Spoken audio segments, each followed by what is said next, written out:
오늘 베드로는 다시 한번 편지를 보내고 있습니다.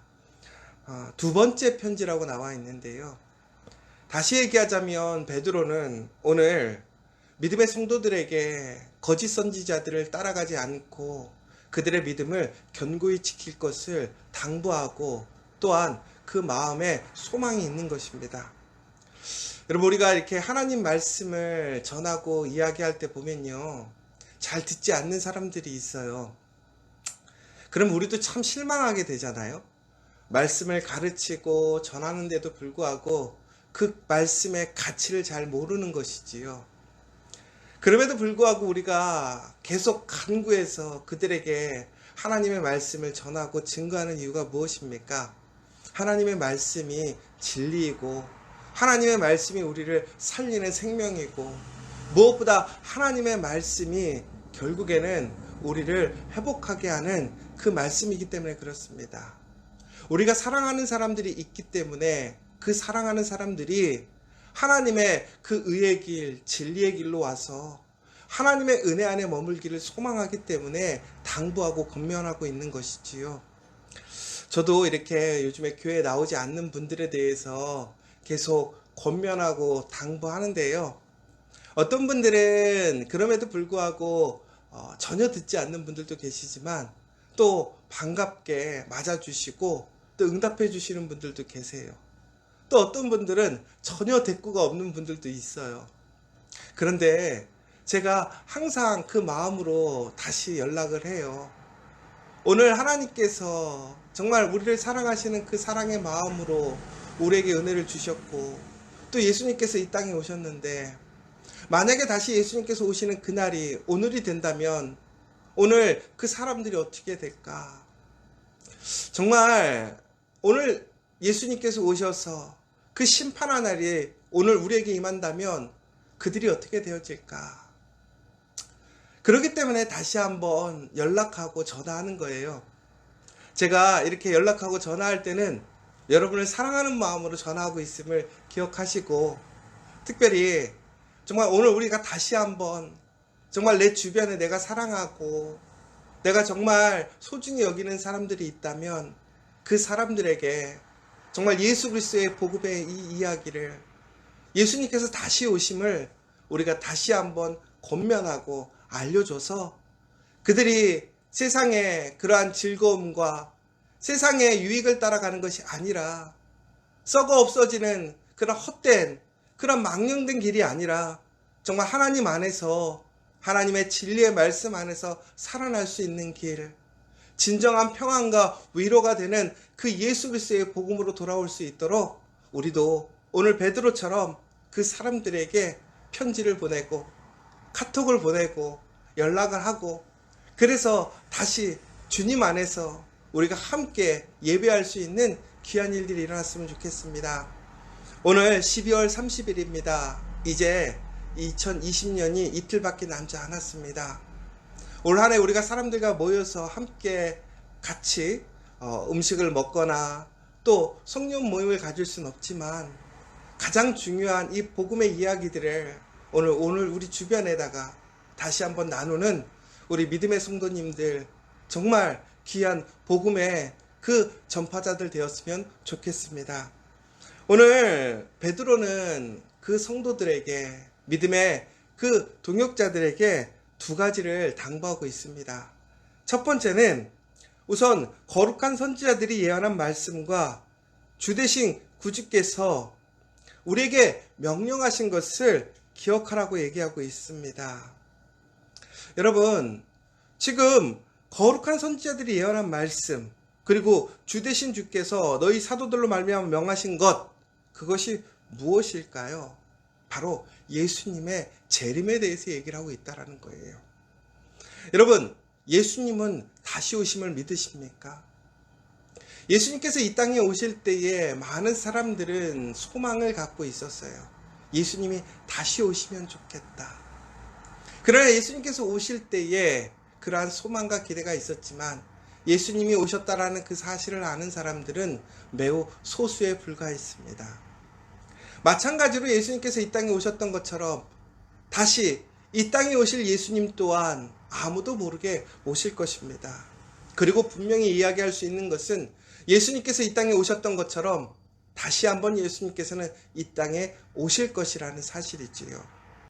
여러분들은 그 사실을 믿으십니까? 우리의 구원을 성취하기 위해 예수님께서는 이 땅에 처음으로 오셨지요. 그리고 예수님께서는 다시 우리를 심판하시기 위해 이 땅에 오신다고 말씀하셨습니다. 그래서 초대교회에 많은 믿음의 사람들은 다시 오실 예수님, 그래서 우리가 이제는 이 땅이 아니라 하나님의 나라가 실현되어지고 하나님의 천국 백성으로 살아가는 그날을 소망하며 그들은 온전하게, 정말 신실하게, 경건하게 신앙의 삶을 살아가게 되었던 것입니다. 그러나 그들이 생각하는 시간이 지체됨으로 인하여 그들은 다시 오실 예수님에 대해서 점점 잊어가고 있는 모습이지요. 지금 삶의 그러한 순간들, 삶의 모습 속에서 우선순위가 바뀌게 되었습니다. 더 나아가서 그 순간 이제 거짓 선지자들이 예수님의 재림에 대해서 다시 오실 예수님이 없다라고 얘기하고 있습니다. 그리고 많은 이야기와 또 많은 유혹을 통해서 예수님이 말씀하신 그 내용과는 다르게 자기들의 생각과 자기들의 유익에 따라서 그 말씀을 증거하고 말하고 있었다라는 것이지요. 그러나 여러분, 분명히 기억하십시오. 우리 예수님은 다시 이 땅에 오신다라는 사실입니다. 그런데 거짓 선지자들을 비롯하여 이처럼 하나님의 말씀에 온전히 따라가지 않는 사람들의 핵심이 무엇이냐? 바로 그 말씀을 온전히 믿지 않는다라는 거예요. 그들은 부분적으로 믿는 거예요. 자기들에게 유익한 것은 믿고 유익이 되지 않는 것은 버리는 것이지요. 그러나 여러분, 그렇게 믿는 것은 온전한 믿음이 아닙니다. 우리가 교회 안에서 보면 참 신앙심이 좋은데 어떻게 그 사람이 그런 실수를 했을까? 왜 그 사람이 그렇게 자꾸 넘어질까? 여러분, 여기서 우리 한번 좀 생각해 봐야 돼요. 정말 내가 예수를 믿는 것인가? 우리가 단순히 열심히 기도하고 교회를 다니고 말씀을 읽는다고 해서 그것이 진정한 믿음일까요? 여러분, 그러나 열심히 그렇게 우리의 신앙생활, 우리가 정말 신앙의 수준을 높이기 위해 더욱더 열심히 부단히 노력하는 것은 매우 중요한 사실입니다.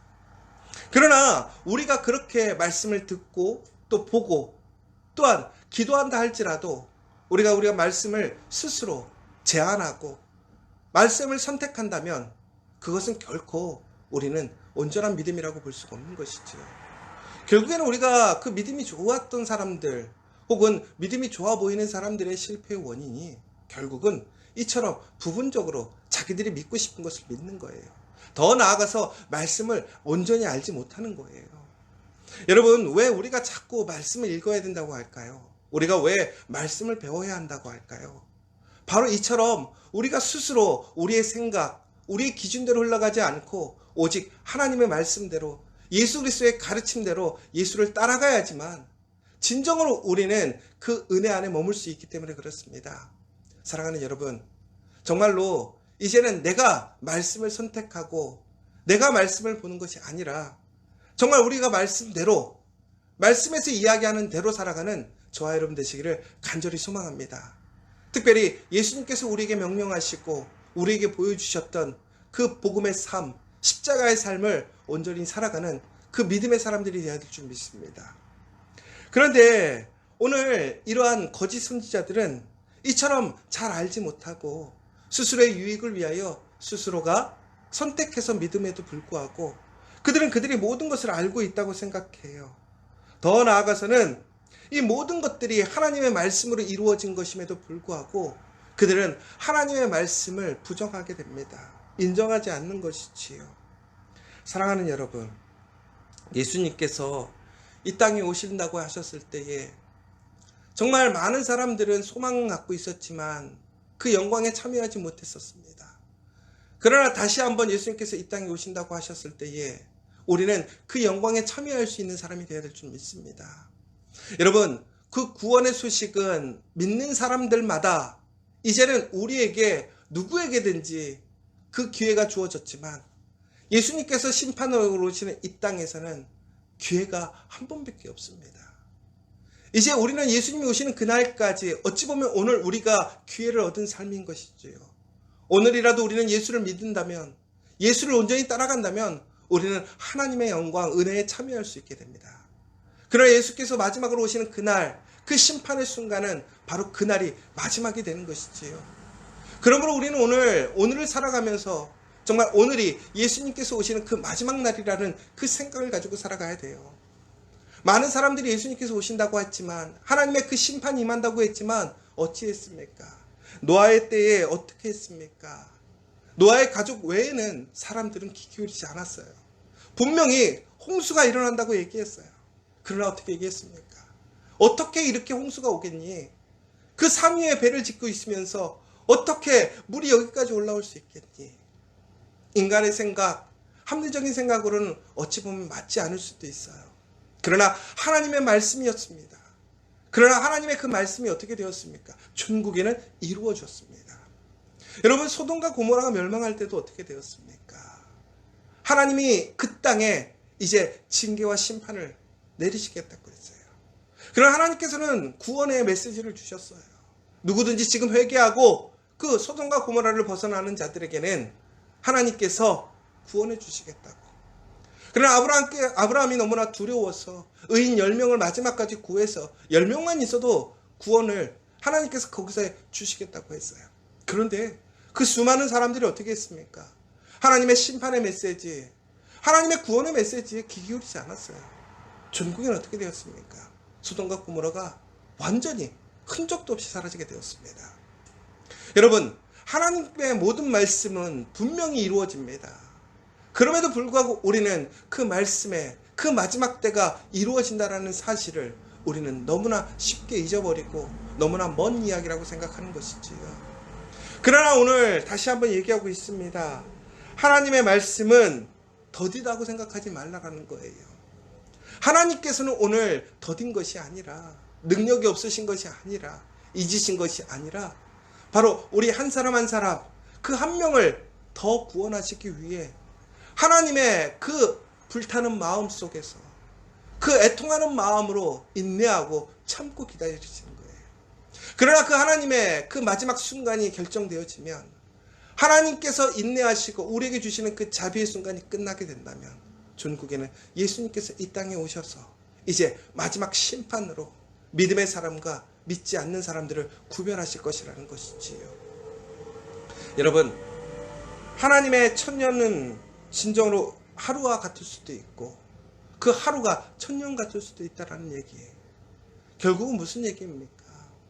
하나님의 말씀이 결국은 오늘 우리의 모든 것을 이루실 수도 있고 그것을 미루실 수도 있고, 그러나 그 모든 것이 하나님의 주관 안에 있다는 거예요. 사랑하는 여러분, 하나님의 말씀이 분명히 이루어짐을 기억하십시오. 그리고 거짓된, 잘못된 그 말씀의 길을 걸어가는 것이 아니라 오늘 우리가 하나님께서 우리에게 말씀해 주신 그 온전한 복음의 길, 말씀의 길로 나아가서 오늘 예수님이 오신다 할지라도 오늘 우리가 어떠한 그러한 상황에 놓여 있을지라도 우리는 하나님 앞에 온전하게 의인으로 거룩한 사람으로 선택되어져서 하나님께 영광을 돌리고 하나님의 은혜에 참여할 수 있는 저와 여러분 되시기를 간절히 소망합니다. 여러분, 주위를 한번 돌아보시면 좋을 것 같아요.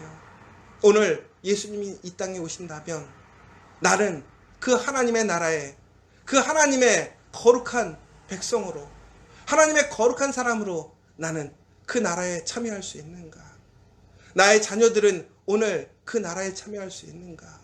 나의 가족들은 참여할 수 있는가? 회개하라. 천국이 가까웠다. 그 이야기가 바로 오늘 우리에게 터지는 메시지입니다. 이제 오늘 우리에게는 이틀이 남았습니다. 2020년 가장 큰 복이 무엇일까요? 은혜가 무엇일까요? 우리가 하나님 안에 있는 것이 가장 큰 복이고 은혜입니다. 다시 한번 내 사랑하는 사람들에게 오늘 그 예수가 다시 오심을 다시 이야기하고 전하여서 하나님의 의의 길, 구원의 길, 복음의 길에서 우리가 다시 새해를 맞이하고 준비하는 그런 복된 사람들, 믿음의 사람들 되시기를 간절히 소망합니다.